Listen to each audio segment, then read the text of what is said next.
ஆன்மீக ஐதீகங்கள் வசந்த பஞ்சமி. நமது முன்னோர்கள் வழிகாட்டுதலின்படி எத்தனையோ வழிபாட்டு முறைகளை தொடர்ந்து பின்பற்றி வருகிறோம். அப்படி நாம் பின்பற்றும் வழிபாட்டு முறைகள், அதன் சிறப்பான பலன்கள் மற்றும் நமக்கு தெரியாத சில தகவல்கள் பற்றி கூறுவதுதான் ஆன்மீக ஐதீகங்கள் நிகழ்ச்சி.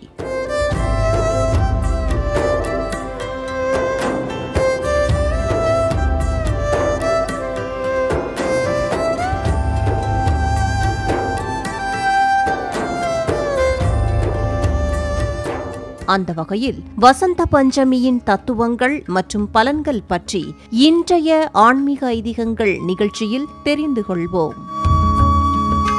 பஞ்சமி என்பது மாதந்தோறும் வளர்பிறை மற்றும் தேய்பிறையில் 5ஆம் நாளாக வரும் ஓர் விசேஷ திதி. பஞ்சமி திதியில் வழிபடப்படும் விழாக்களில் கருட பஞ்சமி, ரிஷி பஞ்சமி வரிசையில் பிரசித்தி பெற்றது வசந்த பஞ்சமி. உத்தராயண காலத்தின் தொடக்க மாதமான தை மாதத்தில் வரும் வளர்பிறை பஞ்சமி திதி வசந்த பஞ்சமி என்று அழைக்கப்படுகிறது. தை அமாவாசைக்கும் மாசி அமாவாசைக்கும் இடைப்பட்ட நாள்களை மாக மாதம் என்கிறார்கள். தேவியர்களை பூஜை செய்ய உகந்த காலமாக கூறப்படும் மாக மாதத்தில் கௌரி தேவி மற்றும் சப்தகன்னியர்கள் உள்ளிட்ட தேவியர்களை பூஜை செய்ய நம் உள்ளத்தில் இருக்கும் அஞ்ஞானம் நீங்கி ஞான ஒளி தோன்றி வசந்தம் வீசும் என்பது ஐதீகம். சக்தியை முழுமுதற் கடவுளாக வழிபடும் சாக்த வழிபாட்டில் மிக மிக முக்கியத்துவம் வாய்ந்த விழாக்கள் சியாமளா நவராத்திரி, வசந்த நவராத்திரி, வாராகி நவராத்திரி மற்றும் சாரதா நவராத்திரி ஆகியவையாகும்.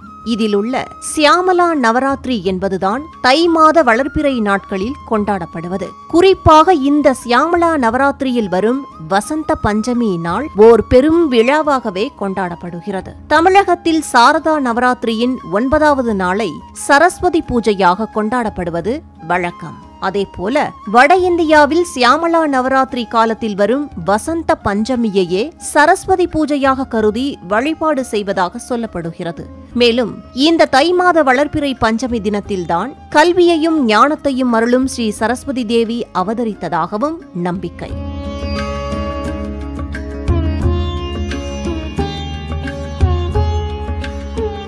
உலக உயிர்களை உருவாக்கும் பிரம்மதேவன் தனக்கு ஏற்பட்ட சிறு அசதியால் சரஸ்வதி தேவியை தோற்றுவித்து அவரது வீணையின் வாயிலாக மனித உயிர்களுக்கு பேச்சு திறமையையும் ஞானத்தையும் புகட்டுமாறு தெரிவித்ததாக புராணங்கள் குறிப்பிடுகின்றன.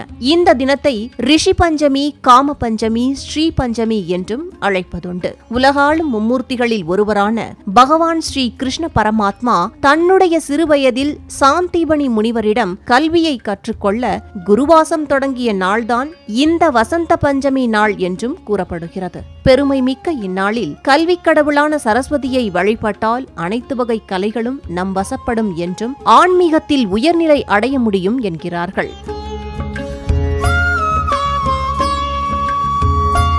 வட இந்திய மாநிலங்களில் உள்ள வீடுகளிலும் கோயில்களிலும் பொது இடங்களிலும் கூட திருவிழா போன்று இந்த வசந்த பஞ்சமி திருநாள் விசேஷ பூஜைகளுடன் கொண்டாடப்படுகிறது. இந்நாள் குழந்தைகளை பள்ளிகளில் சேர்த்தல், புதிய ஏடு தொடக்குதல் ஆகியவற்றிற்கு சிறந்த நாளாக போற்றப்படுகிறது. தேர்வை நோக்கி காத்திருக்கும் மாணவர்களின் தேர்வு பயம் நீங்க நல்ல மதிப்பெண்கள் எடுக்கவும் இந்நாளில் சரஸ்வதி தேவியை வணங்கி வழிபட மிக நல்ல பலன்கள் கிடைக்குமாம்.